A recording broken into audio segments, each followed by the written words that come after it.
Alright, so I want to do a video on timing solutions. Um, so timing solutions is very interesting, and I feel like right now I've been only able to master one instrument, and pretty much that's all you really need is just one instrument, and that's the SP500. And I usually like to do a fast and slow. What really got me thinking about a fast and slow is like how the MACD indicator is built, how multi-time frame is done, and it's usually done with a large time frame. It's built on the idea that things are fractal, and that uh, there's a grace of a window of being wrong or a window of being right bracket. And I like that just because price I consider to be the most leading time, like a real time frame bias. But when it comes to like forecasts, you have a bracket of just a grace of being wrong, um, a window of being right, and for price to lead the way.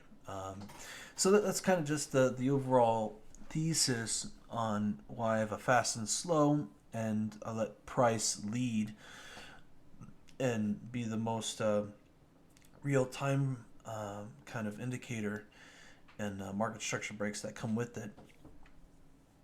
And when I look down at the timing solutions, I first load the SP500, and I do. So I have two versions of the fast for intra week, and I'm only going to do one of them, and that's the Q Spectrum 2. The Q Spectrum 2 is the most comprehensive version of just a summation of what's possible. So that's kind of how I view the Q Spectrum 2.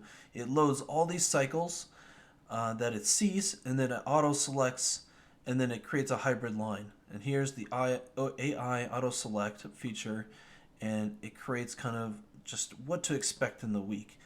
And we're coming up on a possible peak here, and this will change from week to week. So we will have to do this again Monday, just to see if it keeps its fidelity.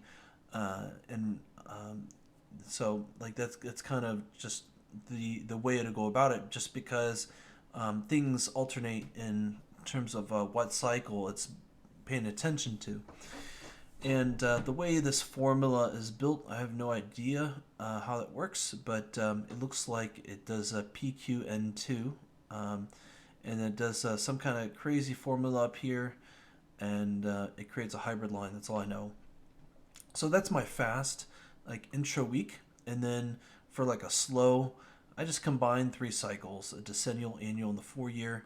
So then I'm able to get the seasonal, the 10-year seasonal, and the 4 year. That's kind of just how I think about it. I'm like, oh, okay, like seasonally, and the 10-year seasonal, and then the 4 year. Just how are we doing? Like, are we like lining up for anything? And we're just looking for confluence. And the goal is just to look for confluence of where they agree and where they disagree. Where they disagree, it's more of a divergence and an erosion of alpha, and you almost have to pick one or the other. And 9 times out of 10, you might have to go with the fast. In some ways, like if the slow, like the hard cycles, the decennial, annual, and the 4 year are about to turn, and they're all the hard cycles are in sync, then it's more of just a time to just wait and just see, uh, if the fast inter-week cycle will catch up, because I believe really in the hard cycles, but when there's a divergence, usually there's just a lag, and the hard cycle will end up playing out, and it's just a lag. And then you just watch the market structure. That's basically it. And the goal is just to keep watching the market structure until something really goes in the bias you're thinking it's going.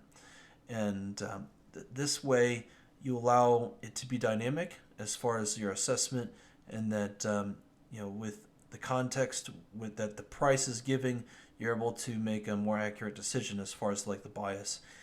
When it comes to just forecasting like how deep something will go or how high something will go, this system is not built for that. If anything, it's just built for more of like finding reversals. So that's kind of just what I use that for, is just finding reversals.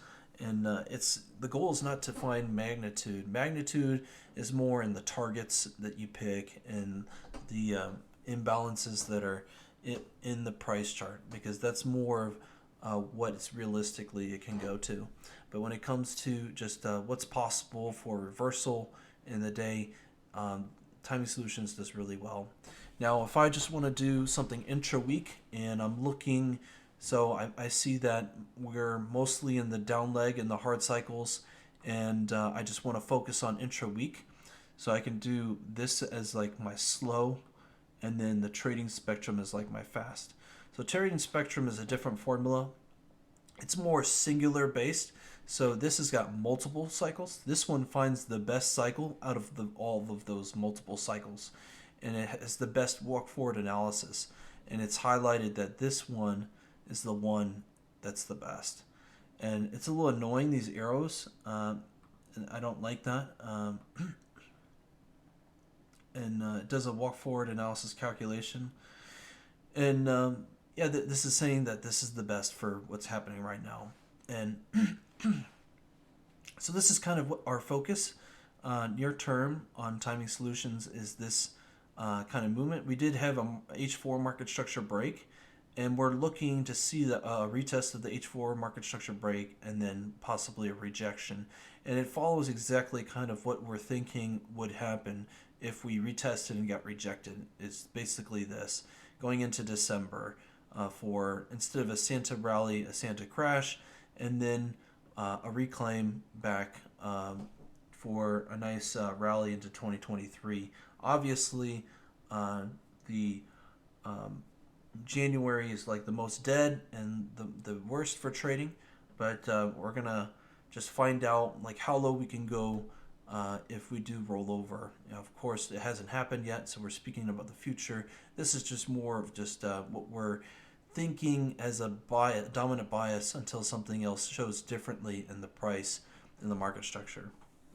So this is kind of just like a quick overview of how I use Timing Solutions, either long-term bias or intra-week bias, and just how I look for the confluence and how that confluence matches with the market structure on specifically weekly market structure breaks and H4 market structure breaks. And as far as like ways that I use or determine market structure breaks, Nephew Sam has some great indicators for market structure and market structure breaks. He has one on break of structure and change of character, CHOCH, and then BOS, break of structure. And that one's a good one. And then he has one specifically just called market structure. And I use the time frames of H4 and weekly. And specifically for MetaTrader 4, I use the market reversal EA. And those are more just how I determine bias. Intraday, for entries, I use the Oasis trading trend bot, specifically the 3-minute or the 1-minute, depending on just kind of what has a higher strike rate, what's working the best. And then I use the Futures Analytica Polarity ATI for an entry. I just set the bias, and then it gets me an entry with the delta, in line with the delta. And I have the time frame of 30-minute and H4 on the volume footprint on the Polarity ATI for intraday day trading with a prop firm. So far, it's going okay.